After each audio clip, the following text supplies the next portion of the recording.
Hi, it's Carrie, and today I'm going to be doing a polymer clay tutorial showing you how I make my little hermit crabs using real shells and polymer clay. So let's get into it. So I've already prepared this shell. What I do is just pop it in some warm soapy water, roll it around a bit to get into all of the crevices, then take it out, pop it in some plain water, roll it around again, then leave it to dry on some kitchen towel, and then we're ready to clay with it.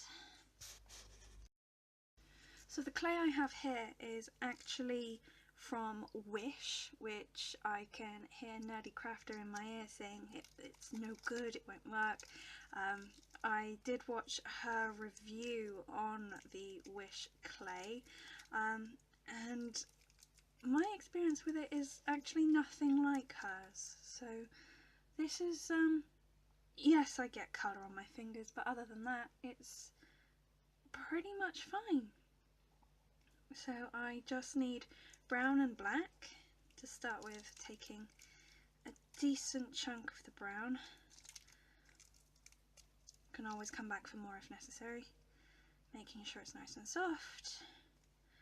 So we start with a ball, and then we form a carrot shape with it.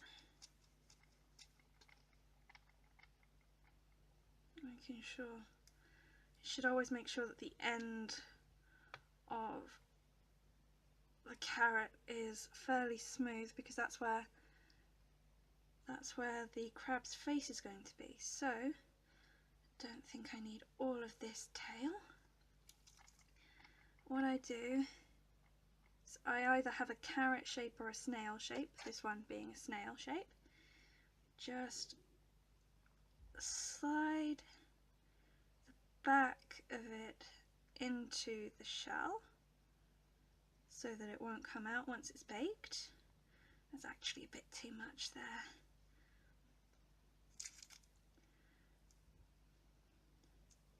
Smooth the little guy into the opening of the shell.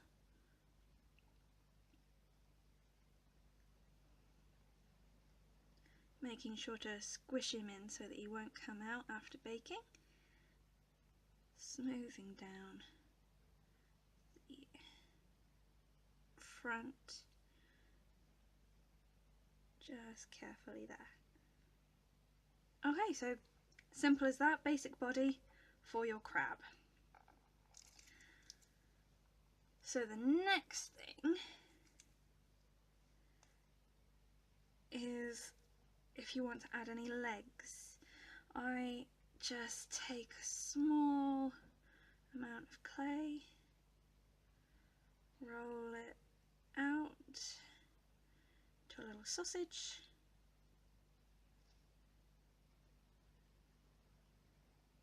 There we go. Then take half of it,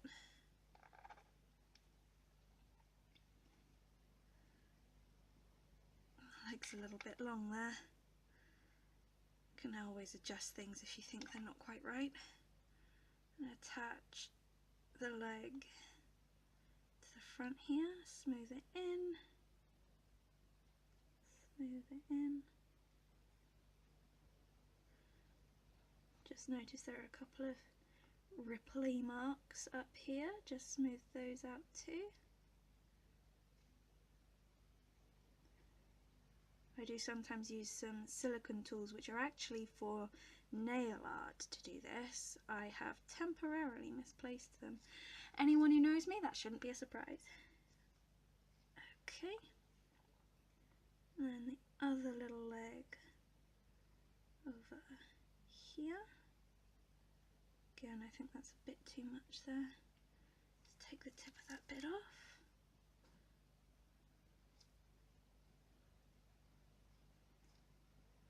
Pop it on there.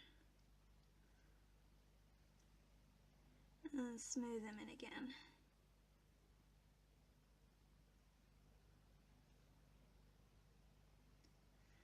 making sure that he can stand the way you want him to, just like that. So we then need the claws, so you take any spare bits of the legs you've got, if you're like me and had to chop them down, and simply fold it in half to form a claw, like that, and pop it on there. Fold the other bit in half and carefully pop it on here.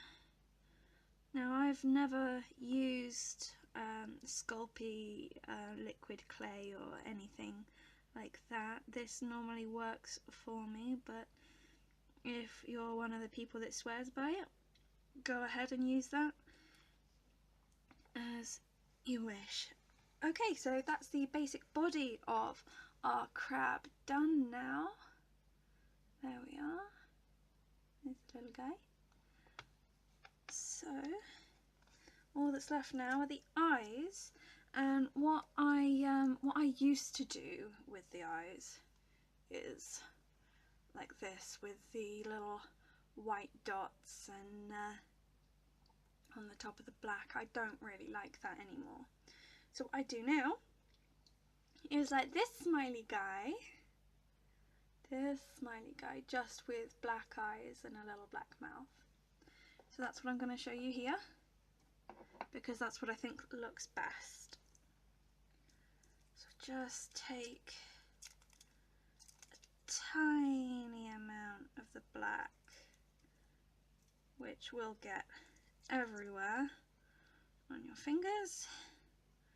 There we are, just a teeny tiny little bit of black. Form it into a ball. Take it in half and put it into ball again. Now these two bits are not anywhere near the same size, so I'm going to try and make a second one the same size.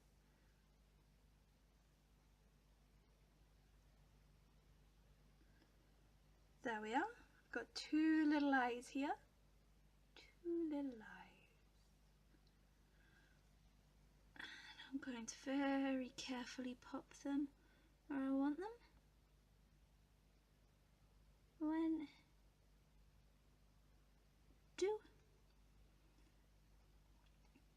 Squish them in a little bit, flatten them out.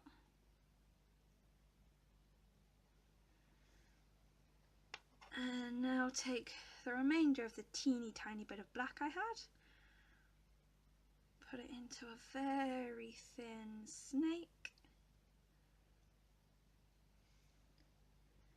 very thin snake.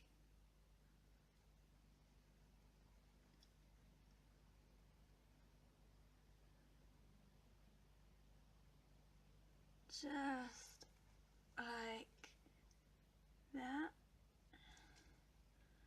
Carefully bend it round into this smiley little face that we're going to pop on our crab. Smiley little face. And carefully pop it on. Now this one's got a little bit of a derpy face really, but that is what we've got there, and all that's left now is to bake it. Now then, because we're using real shells here, I like to keep the oven,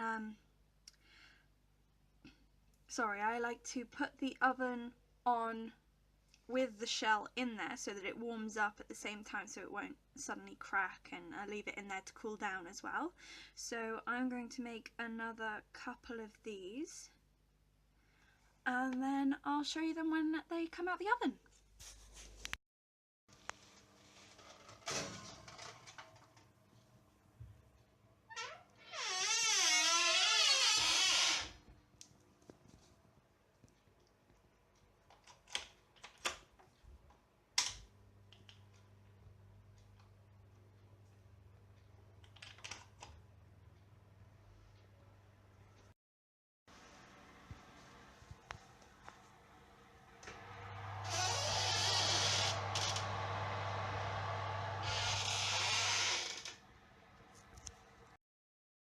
It's now a couple of days after I baked the little guys. So here is the one in the dark shell. I quite like the way the legs have curled around on one side where they weren't quite thick enough to stand themselves up, because it looks like they're running. So that was a tiny mistake that I made with the not having my normal tools. And typically I managed to find them the following day after I'd baked these. Here's my favourite little guy. He's so cute. I'm definitely hanging on to this one. I will be setting up an Etsy shop in the near future. Look out for that in the description. It won't be in the description for this video when it's released, but I will try and add it in once I have created the shop. I'm going to be using it to sell my little creations, as well as some drawings, maybe some other things. I'll try and film what I do gradually and release the videos as well. When my Etsy shop is up and running, I'll pop that in my Instagram as well, so you'll be able to see that if you follow me on there. And this just proves that because one person finds a certain type of clay difficult to deal with, other people can use it just fine. Because I watched I watched Jackie Nerdy Crafter's review on this clay, and she didn't really have very much in the way of good things to say about it, but it works fine for me. I will be getting some actual proper branded clay soon so that I can sell these. And Jackie, if you're watching, it's a huge honour. I'm a grain. Hi. So that was my nerdy moment. Thank you very much for watching. I will see you next time.